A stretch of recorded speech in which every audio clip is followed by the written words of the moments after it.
सगळ्यांना नमस्कार. आज अक्षय तृतीयाच्या निमित्तानं सगळ्या देशवासियांना पहिल्या मनपूर्वक शुभेच्छा देतो. आणि जो आता दहशतवादी हल्ला झाला त्या घटनेचा जाहीरपणानं निषेध करतो. आज आपण पत्रकार परिषद ठेवण्याचं मूळ कारण तुम्हाला प्रथम सांगतो. मराठा समाजाच्या ज्या नोंदी सापडल्या, प्रथम तर सन्माननीय न्यायमूर्ती संदीपजी शिंदे साहेब जी समिती गठीत केली होती त्यांचं तोंड भरून कौतुक करतो समाजाच्या वतीनं की त्यांनी तो अहवाल दिलाय. आता तो सरकार स्वीकारणार सुद्धा, त्यात काही दुमत असायचं काही कारण नाही. प्रथम त्यांचं कौतुक आणि त्यानंतर सरकारचं सुद्धा की मनापासून खूप खूप तुमचंही कौतुक. पण जे आरक्षणाचा लढा हा 29 ऑगस्ट 2023 पासून सुरू आहे. ज्या आमच्या मूळ मागण्या आहेत त्या मात्र आणखीनही पूर्ण झालेल्या नाही आहे.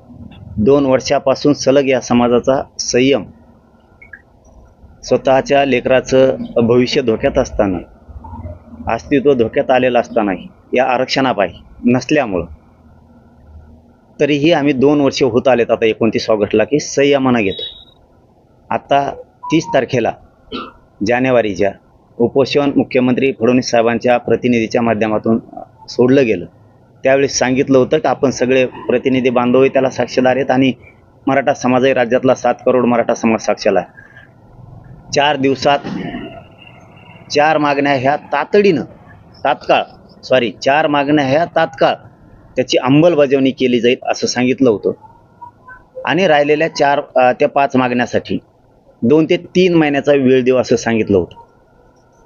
परंतु पूर्ण 3 महिने आज झाले. 2 ते 3च म्हणले तरी आम्ही 2 महिने धरले नाही, 3 महिने पकडले. तर आज 30 एप्रिलला 3 महिने पूर्ण झालेत. कुठल्याही मागणीच्या बद्दलची अंमलबजावणी आत्तापर्यंत झालेली नाही. ना तात्काळ करतो म्हणले त्याची पण नाही, आणि त्याच्यानंतरच्या राहिलेल्या 4-5 मागण्या 3 महिन्यात करू म्हणलं होते त्याची पण नाही. म्हणून आता शेवटी काय असतं, एक समाजाचं भविष्य मला बघायला लागतं, समाजाच्या लेकराच्या अडीअडचणी बघावं लागतात. संयम तरी आम्ही किती दिवस धरायचा, म्हणून आता शेवटी आम्ही या विषयात आलोय की आता आपण प्रचंड मोठा उठाव केला पाहिजे आणि आता तो आम्ही करणार आहे.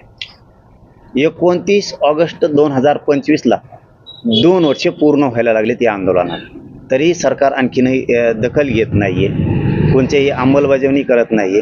म्हणून आम्ही असा निर्णय घेतलाय की ही हल्ला आहे आता लगेच घ्यायचा होता, परंतु हा प्रचंड भ्याड हल्ला झाला. त्यामुळं देशाचं धर्माचं सुद्धा आपण हित बघितलं पाहिजे. म्हणून आता आम्ही त्याच्यामध्ये असा एक थोडासा निर्णय केला आहे की 29 ऑगस्ट 2025ला मुंबईत आम्ही जाणार. 29 ऑगस्टला मुंबईत आम्ही जाणार. चलो मुंबईचा नारा आजपासून आम्ही आता समाजानं दिला. 28 तारखेला निघणार आहे. नेमकं कसं जाणार आहे, कसं तुमचं गेल्या वेळेचा कंपनी प्रवास असणार आहे की वाहनानं जाणार आहे, की नेमकं कसं असणार आहे, तिथे किती तारखेला पोहोचणार आणि कोणत्या ठिकाणी बसणार? नाही, तिथं 29ला आझाद मैदानावरती किंवा मंत्रालयाच्या समोर मी आमरण उपोषण करणार आहे. या 2 ठिकाणावरती 100% करणार आहे.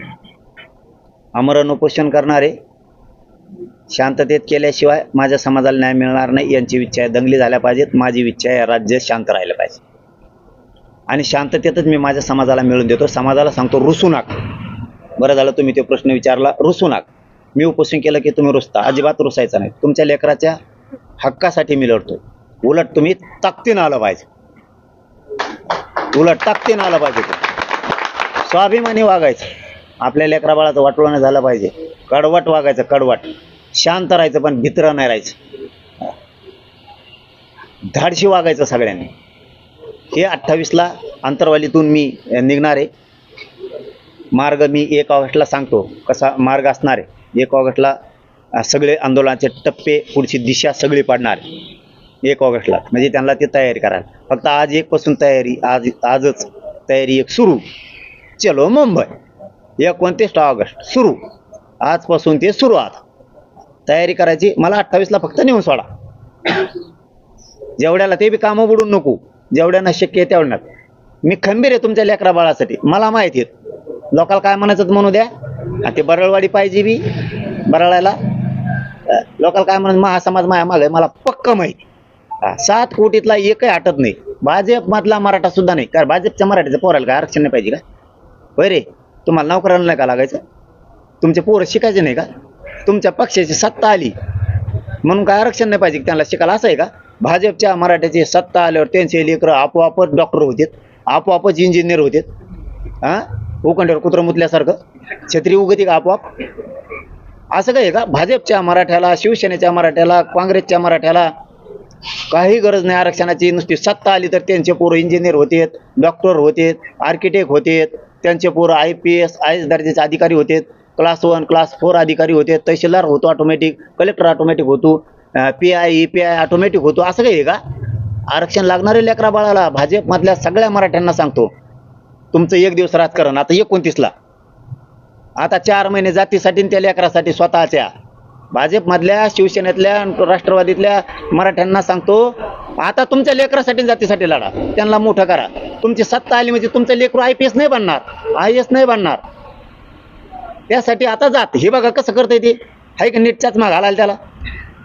नाक सुद्धा दिदार झाला होता, त्याचं वाकून गेलं पार ते येवल्याचं येड पडते दलिंदर साल, तरी बोलत का नाही? बरं त्याला सगळ्यांनी सोडून दिलं, भाजपनी सोडून दिलं, काँग्रेसनी, शिवसेनेनी, बेसरामानी सगळ्यांनी सोडून दिलं. कुणीच घ्यायना त्याला, कारण वागतच तसं ते. कारण त्याच्यामुळे पक्ष संपायला लागला, त्याच्यामुळे नेता संपायला लागला, त्याच्यामुळे त्याला कोणी घेत नाही. तरी पण बोलतं तुमच्या मागं सगळा समाज उभा आहे, तुम्हाला काय करायचं सगळा समाज उभा आहे. आणि तुम्ही नाही उभा राहील ना, आल्याच तुमच्या आता ग्रामपंचायत, जिल्हा परिषद, नगर परिषद तुमच्या रपारपा पाडून टाकी मग. तुम्ही नुसते उभा राहू नका मराठ्याच्या पोराच्या मागं. आमदार, खासदार, मंत्री तुम्ही नुसतं म्हणा आमचा पक्ष, आमच्या नेत्याला बोलू नका. थोपडच फोडीन तुपल्या नेत्याला बोलू नको म्हणलं. तो बाप हे समाज आहे, पक्ष बाप नाहीये, नेता बाप नाहीये. त्यामुळे इकडं कचाकच आंदोलनात उभा राहायचं. कशामुळं? तो पोरगी मोठी होणार आहे, सत्ता जरी असली तरी आरक्षणामुळं, सत्तेमुळं नाही होणार. तो पोरग मोठं होणार आहे, तो जात मोठी होणार आहे. त्यांना ताकदवर बनवा. आता राजकारण 29ला पार. मधल्या काळात सगळ्यांनी नसतात जिल्हा परिषद, पंचायत समित्या, नगरपालिका, ग्रामपंचायतला एक बी निघून देणार नाहीत. मग आम्ही तुमचं सगळ्यांनी ताकदीनं उभा राहायचं ह्याच्यात. आणि आपले सगळं हक्क 6 जूनच्या आत मिळवून घ्यायचा. 6 जूनच्या आत सांगतो फडणवीस साहेब. ते ॲडमिशन एका दिवस माझी तारीख मागं पुढं होईल, किंवा मग ते 30 मे 29 मेच्या आतच देऊन टाका. म्हणजे ते ॲडमिशनला पुन्हा मनाची व्हॅलिडिटीज नाही, नामकच नाही, क्रिमिलेअरच नाही. ॲडमिशन सुरू व्हायच्या आत आमचे सगळ्या मागण्याची अंमलबजावणी करून टाका. जर तुम्ही हे केलं नाही मग विचारायचं नाही 29 ऑगस्टला हे काय झालं. आता मी बोलतो कमी आणि काम जास्त करतो. बोलतो कमी का नाही आता कमी बोलतो. थोडा मी बी तुमच्यासारखं वागायला शिकलो आता. तुम्ही कसा गोड बोलून शांत राहून गेम करता, मी बी टप्प्यात आला की कार्यक्रमच वाजवतो. कसा गेम करतो मी बी शांत राहून, माझ्या समाजाला कसं मिळून देतो ते बघत राहा तुम्ही. आता 29 ऑगस्ट तुम्ही जाहीर करून टाकले. सध्या पाकिस्तान भारताच्या युद्धाची परिस्थिती आहे, तुम्ही याच्याकडे कसं बघता? नाही मग युद्ध आत्ता होणार आहे. 29 ऑगस्ट लय लांब आहे आणखी. त्या हल्ल्याचा तर निषेध आहे. ही असली ना, हा बघ आपलं कसं आहे सरळ आहे, आणि यांना लागत आहेत मग मिरच्या. येणी त्या हल्ल्याचा तर निषेध आहे. येणे असल्या आवलं कपाक मारून टाकायला पाहिजे ना. नुसतेच दाखवते इतकं लांब हत्यारे, आणि ते त्याच्यावर पडत इतकं लांब जळतं, आणि ते विमान असं वाकडं पळतं, आणि मग ते खाली पडत इतके मरत येत. टाकणं त्या गोडांमध्ये नेऊन खापा सगळे मरून देत तिकडे. 60 दलिंदर होऊन राखतींची काय ठुले ते गोडानं समोर. ह्यो बॉम्ब आहे ते बॉम्ब आहे, आणि बघायला मिळाणार नुसत्या गाड्या दाखवतात, आणि लांब हत्तीर, आणि ते नुसते मिरी देत अशी. नुसते कुणाला भेट देता तुम्ही? द्याने एकदा टाकून ते पुरे. काय करायचे असली खानदानी हे असली पायदा संभळून आयला नाव तरी चांगलं निघा ना. सगळा देश तुमच्या सोबत आहे ना, धर्मासाठी आणि देशासाठी. कोण तुमच्या मागं नाही. सगळे ते नुसते बैठका, आजच्या रातची ही झाली, दुसरी सगळी ती झाली, आमका गैरहजर होता म्हणून तो थांबला तर तंबाखू चोळीत होता तिकडे ते चिगचपणे तुमचे. अरे एवढ्या मोठे गोळे द्या ना कापा कप फेकून काय ठुले ते दुसरी विकत घेता येते परत. आम्ही वर्गणी करतो पैसे कमी पडले नाही केले 2 बापाची वर्गणी जर नाही केली तर आम्ही 1 रुपया कमी पडू दे द्या एकदा आहे तेवढं टाकून ते दुसरं नवीन आणू आपण.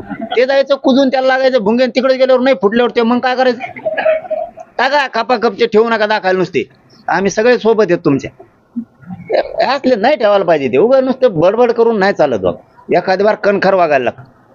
आता आम्ही कशी डिसिजन घेतलं कणखर 29 ऑगस्टला आरक्षण घेतल्याशिवाय माघारीच येत नाही. हा नाही तुम्हाला मुंबईत मग आता कळन तुम्हाला. आता बोलत नाही मी काही मुंबईत काय आहे मग कसं असतं ते तुम्हाला आता कळन मुंबईत गेल्यावर काय होतं. कारण ज्यांना यायचंय त्यांनाही सांगितलंय की तुम्हाला 15-20 दिवसाची तयारीने यायचं. मग पाऊस असणार आहे आणि नुसतं वाटलून वापस आले तरी लय झालं. मला फक्त आशीर्वाद द्यायला 1 दिवस 28ला मी सगळं करतो. आरक्षणाला काय होत नाही. जे बरळ येतात ना काय मराठीवर टेन्शन घेऊ नका.